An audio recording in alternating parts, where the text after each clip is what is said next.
सात समुद्र की मस करो तो भी गुरु गुण लिखा न जाए। प्रातः स्मरणीय श्री भूषित परमाराध्य संत गुरु महाराज जो जन जन में कन कन में व्याप्त जग उद्धारक जग कल्याणकारक ऐसे सर्वव्यापक गुरुदेव भगवान के पाद पद्मों में बारंबार नमन है।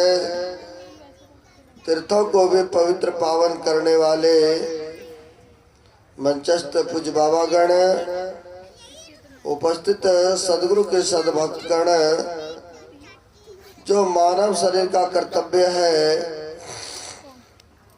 वह कर्म करने हेतु तो आप लोग यहाँ पर पधारे हुए हैं। कल से ही इस ज्ञान गंगा में गोता लगा रहे हैं। बड़े ही भागशाली है और पुण्यात्मा है, जो कि नव वर्ष के उपलक्ष्य में सत्संग और भंडारा का आयोजन आप लोग सामूहिक मिलकर कराते हैं। कहा है जब दरबाई दीन दयाल राघव साधु संगत पाइये, जही दरस पर समागम आदिक पाप राशि नसाइये। जब ईश्वर की असीम कृपा होती है तब जाके कहीं यह सत्संग मिलता है और संत महापुरुषों का दर्शन मिलता है। उनके दर्शन से क्या लाभ होता है? जेहि दरस पर समागम आदि पाप राशि नसाइये, पाप का क्षय हो जाता है, पाप का नाश हो जाता है संत महापुरुषों के चरण शरण में जाने से। आप कहेंगे इसका कोई उदाहरण, कोई प्रमाण, कोई सबूत?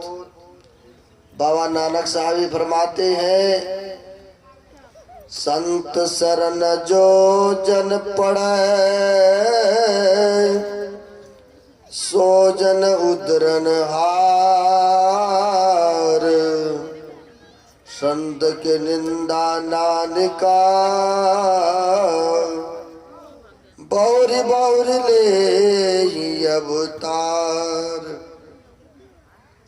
कहते संत के शरण में जो चले जाते हैं उनका उद्धार और कल्याण अवश्य हो जाते हैं। लेकिन सच्चे संत सदगुरु होना चाहिए। अभी आप लोग सुन रहे थे पाठ के क्रम में, किसको संत कहते हैं? विद्यते हृदय ग्रंथि च्यन्ते सर्व संशया, च्यन्ते चास कर्मणि तस्मैन दृष्टि प्रावरी। अरे पाठ में सुने हैं, संत उसे कहते हैं जो अपने जड़ और चेतन की ग्रंथि को खोल दिया है। जड़ से चेतन को अलग कर लिया, सारे बंधनों को तोड़ दिया, वही संत होते हैं। यानी कैसे यह टूटेगा बंधन?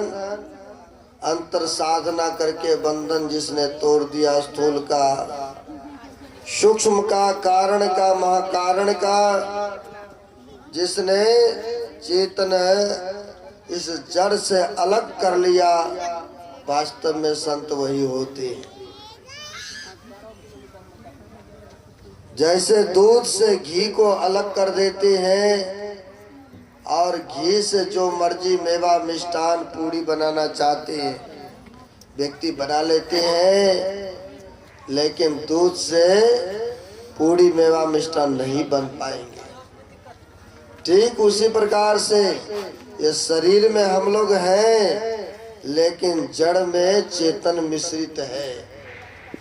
विशेष साधन के द्वारा यह जड़ से चेतन को अलग कर देते हैं।